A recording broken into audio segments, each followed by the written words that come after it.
Réaction en direct à présent avec Jean-François Nativel, secrétaire de l'association Océan Prévention Réunion. Merci Monsieur Nativel d'être avec nous ce soir. Alexandre, une nouvelle victime suite à une attaque de requin, un jeune homme que vous connaissiez personnellement. Oui, alors c'est beaucoup d'émotions pour moi, effectivement. D'abord, je tenais à, exprimer tout mon soutien à la famille, aux proches pour voilà, ce terrible drame. C'est toute une communauté qui est endeuillée. Je connaissais Alexandre, je connaissais sa passion.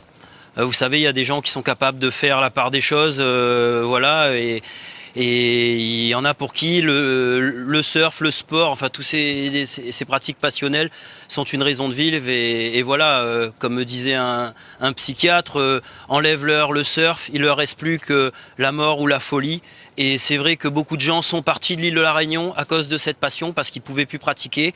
Et ben il reste, voilà, on va dire les derniers résistants, les irréductibles. Alors c'est vrai que dans cet endroit-là, malheureusement, il y a en quelque sorte une double transgression, parce que d'une part, il y a un arrêté d'interdiction, certes, mais aussi on sait depuis longtemps que voilà, dans des endroits où l'eau est particulièrement sale, et ben voilà, il y a encore plus la notion de prise de risque, de zone, de hors-piste, on va dire entre guillemets. C'est pas exactement la même chose que quand ça se passe à Boucan-Canotte et aux Roches-Noires. Et donc voilà, c'est quand même une énorme tristesse pour nous tous. Et j'en appelle vraiment au peuple réunionnais, mi-pocos créole, que les gens y ouvrent un petit peu notre cœur. Aujourd'hui, on a un monde les morts, et nous les dans une société des fois où de monde n'a plus d'empathie pour un poisson, pour un requin, que pour un être humain, pour un semblable. Et il faut quand même reposer un petit peu les pieds sur terre. Monsieur Nativel, après, Missa dit une affaire aussi, le monsieur l'a posé. Oui. Juste malgré les interdictions, les mauvaises conditions de la mer, la passion, vous le dites, était trop forte pour les surfeurs. Ils ne se rendent pas compte des conséquences? Bien sûr, monsieur.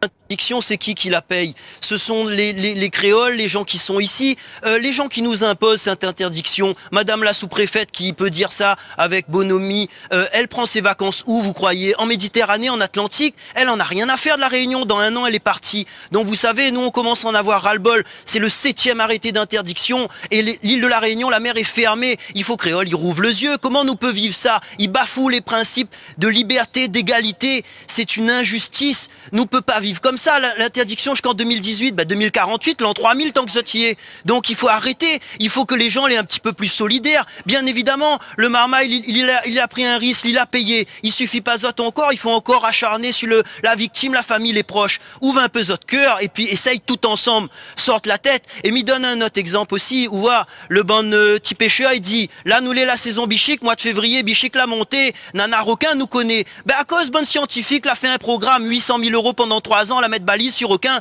et il dit à nous, les requins seraient plus présents en hiver, ils attaqueraient après 14 h de l'après-midi. Là, il arrive 9 h de matin, en plein mois de février, que ça, il dit, zot les pilas, là, la fine courie. Et en attendant, nous, la Réunion tout entière, elle est en train de payer. Cette crise, monsieur, c'est une catastrophe. Elle est en train de diviser notre île, elle est en train de détruire notre image. Et nana, les moyens, ça pas dire moins qu'un gars fait un route sur la mer, il gagne aller dans l'espace, il gagne pas repousse de prédateurs. C'est la première chose, nous l'a appris à faire dans la vie depuis des millions d'années. Alors il faut arrêter de prendre le créole, le réunionnais pour un couillon.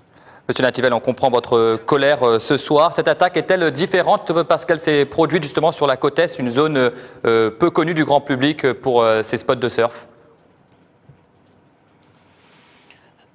Si on fait l'historique, vous savez, moi j'ai surfé une fois dans ma vie à Saint-Benoît, c'était en 1988 pour une compétition de la Ligue réunionnaise de surf.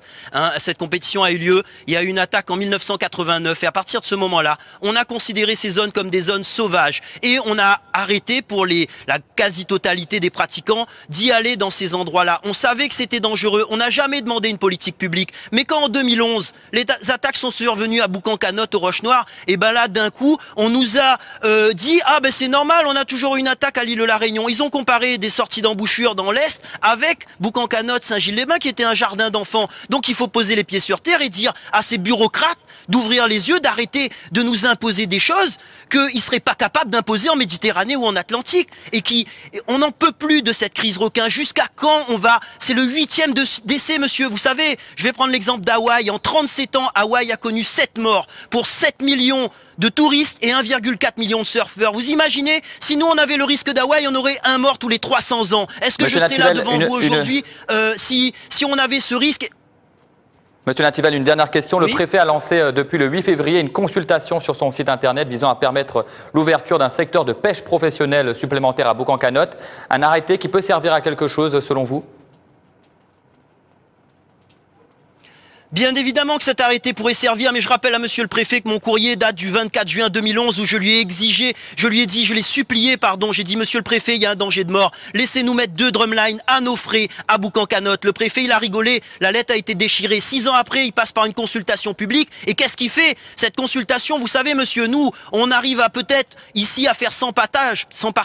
À Paris, elle est partagée 8000 fois par nos opposants. 8000 fois! Mais c'est se moquer de nous. Est-ce que nous, on va nous demander notre avis à nous réunionnais pour aller sécuriser un parc là-bas à Paris? Il faut arrêter de prendre créole pour couillon. C'est une traduction, une fois encore, du grand mépris du gouvernement français et de l'État français. Et je veux dépasser le clivage politique. Vous avez le maire de droite qui est là, de Saint-André, et je le remercie pour son positionnement courageux. Mais il y a 2 semaines, j'ai rencontré monsieur Annette de Saint-Denis et il a pris connaissance des éléments. Je lui ai donné et il a compris c'est quoi la crise requin. Donc tous ensemble, que tous les êtres malveillants qui passent leur temps à essayer d'attiser, d'entretenir les clivages, et ben qu'ils essayent de ranger un peu leur langue et de mettre tous ensemble pour la Réunion. Merci. Merci Jean-François Nativel d'être intervenu en direct dans ce journal.